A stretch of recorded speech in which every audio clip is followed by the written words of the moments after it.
I am reading a passage from a wonderful book written by Abimbola Adonia Delacon. It's titled Under the Brown Rusted Roofs. It was a hot Sunday afternoon, the sun shining intensely as if on a vengeful mission. The people of Agboile Alabeni were relaxing in their homes, whiling the day away. The rooms were hot. So they were either in the ede of the house or the veranda because of the breeze that came in due to the cross ventilation of the backyard and the front doors. Some were sleeping. Some just laid there, while the older folks were reclining on their wooden collapsible chairs. Even the little children were peaceful when suddenly the atmosphere was shattered by a noise. "I will not be the one to cook." It was Sikira shouting at the top of her lungs. Sikira was tall and thin and had the habit of jumping up and down whenever she was excited. "I will not be the one to cook. If Iyalate cannot do it, that is the end." "Your head has attracted bad luck," Afusa countered at the top of her voice too, standing on her toes in order to reach Sikira's height. "Am I your equal? You met me in this house. I am your senior in every respect, Yeye girl. You are the Yeye person. Your head will make you the Yeye person." The most senior wife, Motara, Iyale Agba, as they called her, stood apart, her arms folded across her breasts, watching as the two women tore at each other's throat.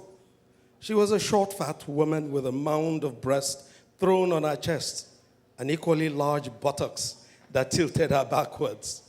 She slapped one palm against the other, interlocked them, and placed them against those breasts. Her jaw was tilted up.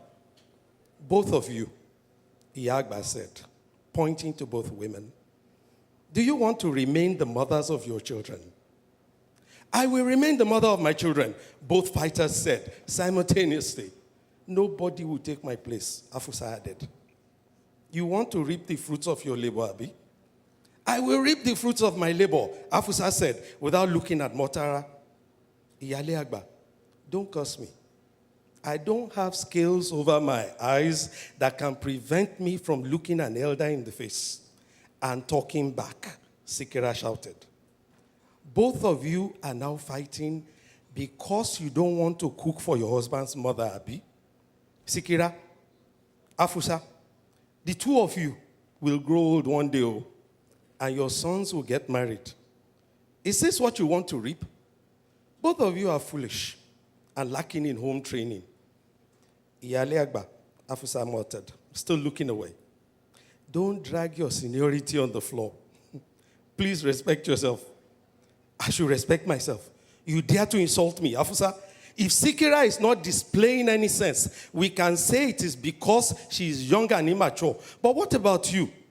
"Iyale Agba, don't say that again. I have as much sense as anyone." "You do? Yet you still fight over cooking for your husband's mother?" "Don't tell me what to do," Sikira screamed. "Nobody should tell me what to do at all.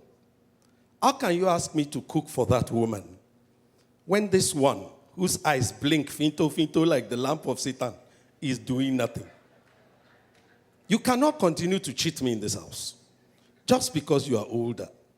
I am nobody's slave. Iyalate, I have had enough." "Wait, who is this one with legs as thin as a crooked stick talking to? You can't even measure me with your mother at home."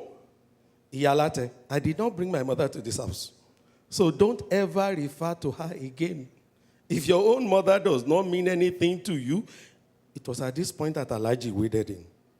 He had locked himself in as soon as the quarrel began. He listened, and as soon as he heard them insulting each other's mothers, he knew it was time to come out.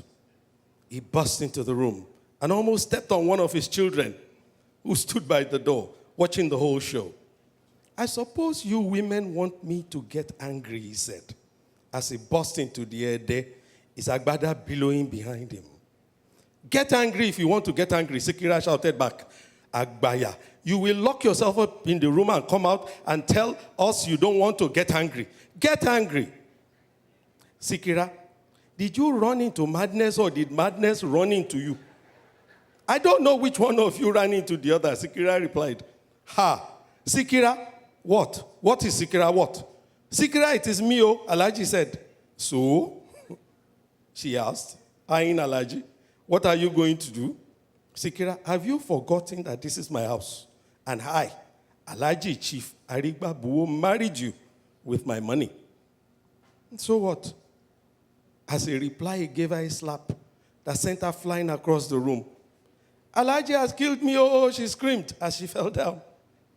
She got up quickly, held his agbada in a huge fold, and started screaming, kill me. Kill me, let me die. Alhaji is killing someone today. Sikira, leave my cloth. Leave my cloth. No, you will kill me first. Sikira continued to shout. He gave her several slaps, pushing her away at the same time, but she held on stubbornly. Then he turned the slaps to blows. At this point, the other two wives intervened, trying to separate them. Sikira still held on tightly. Some other members of the Agbole rushed in and separated them.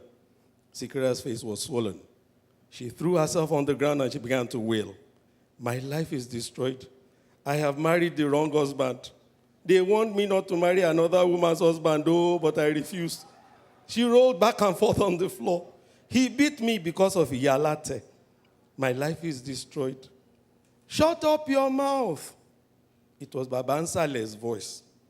He was a short, wiry old man who was stooped with seasons of life, but was never absent at any scene of a fight between a man and his wife. He was the oldest man in the Agbole, with a strong voice that belied his years. What are you crying about?